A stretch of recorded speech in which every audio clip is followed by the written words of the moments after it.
Alright, so let's go ahead and examine another forest creature, the jackal.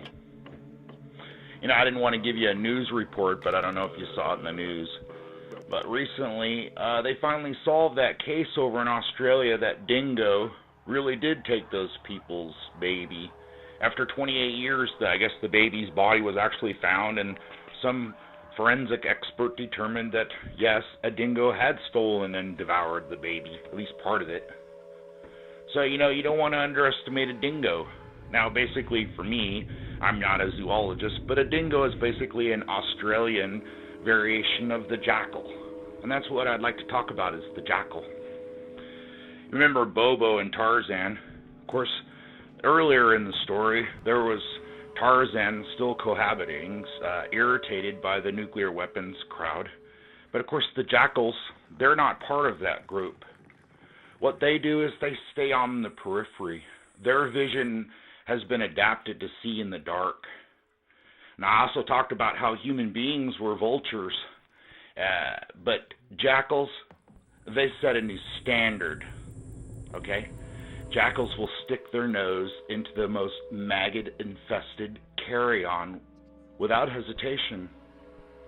Now, jackals also like to stay off in the periphery, and they know everything, and they see everything because they stay back and watch. They're not participating. Once again, they're not there to give. They're there to stay on the periphery. The ideological garbage disposals that'll take the last, most putrid, disgusting things that are left over and process them into neat, tidy packages as they shit them out later for everyone to see about how right they are. What they do is they just stay on the periphery. If there's a campfire, they're just out of sight, waiting. Now, I've already posted some videos about Bobo, and like I told you, chimps like to chew off what sticks out, and I've gotten some comments where people are chewing off my exposed appendages. They don't offer any solutions. No, that would be too difficult. Jackals aren't accustomed to being questioned. Remember, they're on the periphery. They're aloof. What they do is they stay back in the darkness. They just wait to lunge out there so they can grab what's left over from the people that are actually talking about things. Now, these jackals are privy to all the secrets. They see the chimps when they excuse themselves politely to go back and urinate in the bushes. They see all of the abortions. They see the chimps with their porn on the internet. They see what's going on. But of course, they're in the periphery, they're in the background. They don't have to take chances. They don't have to integrate themselves with that. Now, you know, this jackal behavior, it's probably not the kind of person that you want to go fishing with. It's probably not the kind of person that, you know, you want to have babysit your kids. Probably not a scout leader. You wouldn't want them being your little Cub Scouts role model.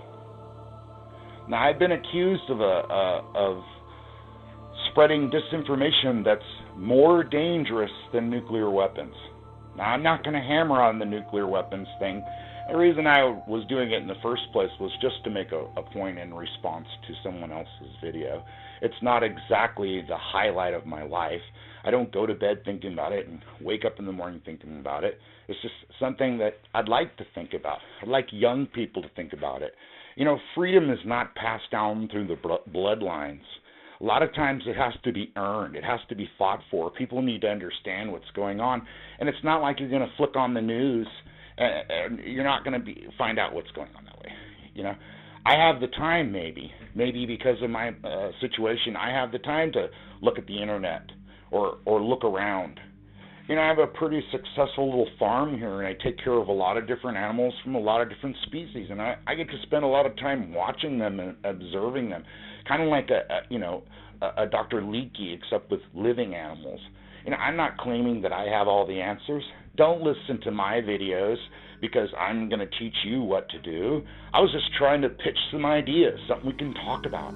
You know, a lot of the intellectuals that listen to this, they've already hit pay dirt. They've already hit the bottom. They already have all their knowledge. They've got it all figured out. Now it's just a matter of explaining it. I'm still in the questioning phase. Hey, you know what? Maybe I'm wrong, okay? Maybe I'm wrong. But if history is any evidence to predict future events, I can tell you something right now. I think it's so funny how these Australians, New Zealanders, Canadians, they have a concept of what it's to mean to be American. Now, everybody can jump in and say about how bad America is, but if someone asked me about the ideal state, I wouldn't be talking about the Athenians. I don't think I would go back that far. Those guys lived by brutality, man. No, I think I would probably go back to the American 1950s, back when the chrome was thick and the girls were straight, you know?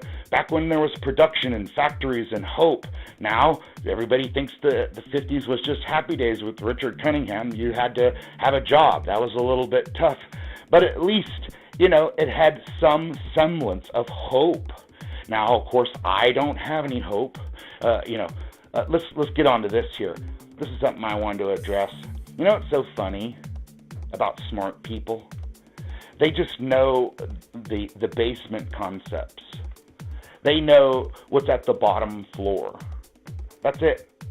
So, for an example, as an intelligent man, could listen to one of my videos. I mean, I put a lot into it. I'm not sponsored by a sports club. I have no monetary incentive. I mean, basically, I'm just feeding my ego. I wanted to make some videos. I'd like to express myself. I'm concerned. You know, I enjoy listening to other people's videos, but it's so funny when people are critical. They can listen to an entire video, someone that's taken their time to record it and download it and edit it and re-download it and then download it in a new format so that you can put it on the local gossip column so that they can get a chance to see what somebody else might be thinking. Now, I'm sorry if I'm not goose-stepping to what you're doing. Maybe what you could do is write a script for me, and then I could say the things that are pleasant and palatable. I could say things that are logic. I could say things that jive with your conscience. I could say things that are, reflect your worldview. Maybe what you could do is make a video explaining all the things that you believe and send it to me, and I'll do my best to parrot it and regurgitate it back. I mean, well, that's basically what college is. Now, you want to attack me. You say that I have a thing against nature. I try to play both sides of the fence.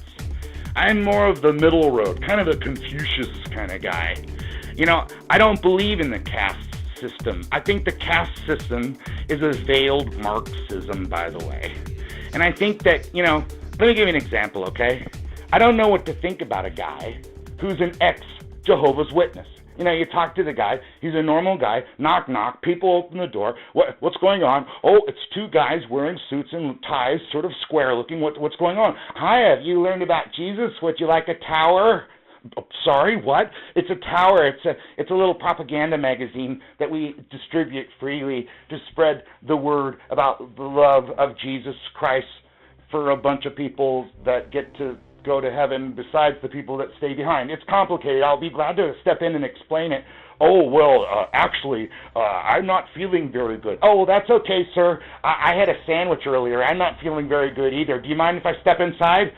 He's opening the door. Oh, well, is your wife at home? Oh, yes, she is. Oh, good. The quickest and easiest place that I can go over the gospel with you is at the kitchen table. Hi, ma'am. Come on in here. Let's sit down. Oh, great. Okay, if you don't mind, if you could hold your questions till the very end. I've answered most questions that I'm asked with my presentation. So if you have any questions, maybe you could just write them down at the end. Okay, let's get started. Okay, God created the world. See, I wasn't really sure, and people didn't really understand, and then I came across this book, and then it explained it. See, and He created the earth, and it was really wonderful. And then He made these two people, and well, they sinned against God.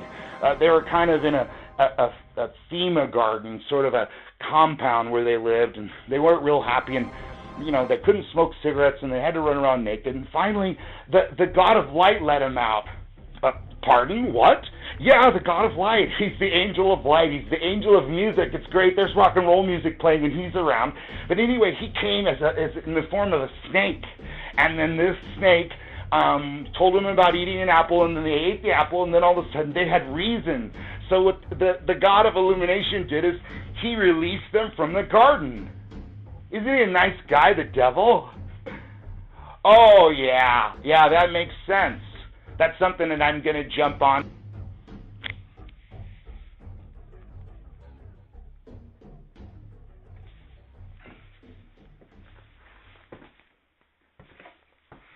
So back to the jackal.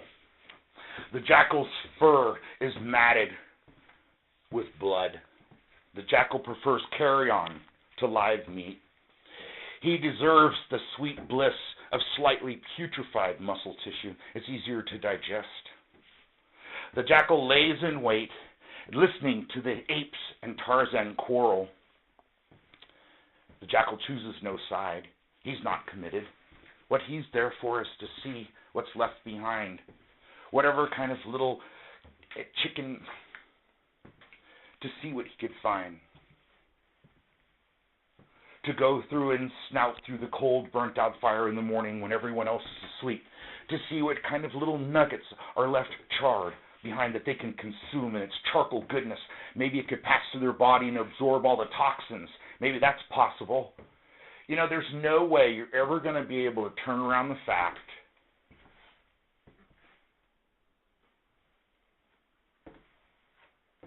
I'm not ready to get into that. You know, I'm not an advice guru. This isn't a motivational show. You're not calling for guidance. I'm not a role model. You know, I'm not giving you examples that you can live your life. You want to go teach your kids that a tree has really deep roots?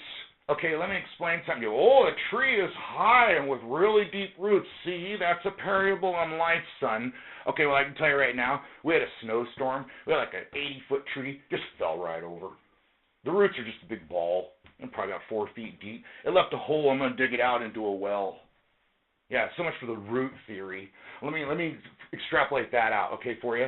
All right, well, let's see. No, don't want to mention nuclear weapons, okay, to a generation that really has no concept of, you know, when you were in school, you were ducking and covering from atomic bombs.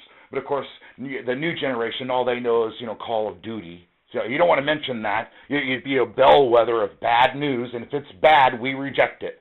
Okay, let's just keep going here. So it's Thoreausian. We have to evoke Thoreau. You know, one of the signs of intelligence is being able to dumb down what you say.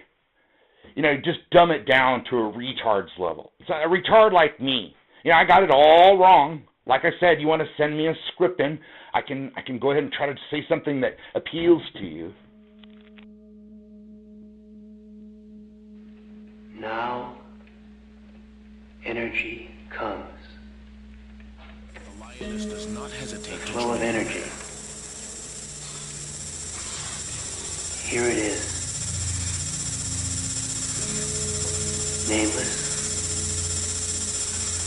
Timeless. The battle seems hopeless.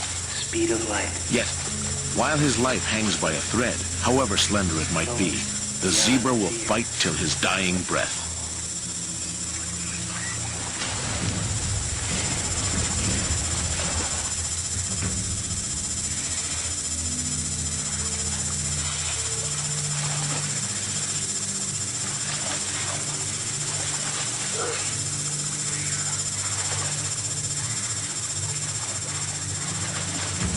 What happens next is unprecedented.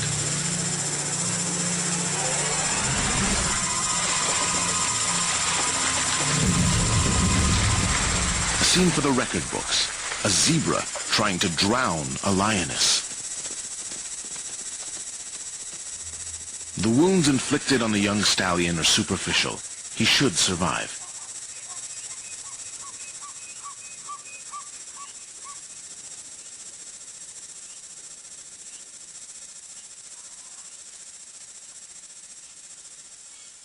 The lioness, on the other hand, has been dealt a more serious blow. Her pride has been wounded.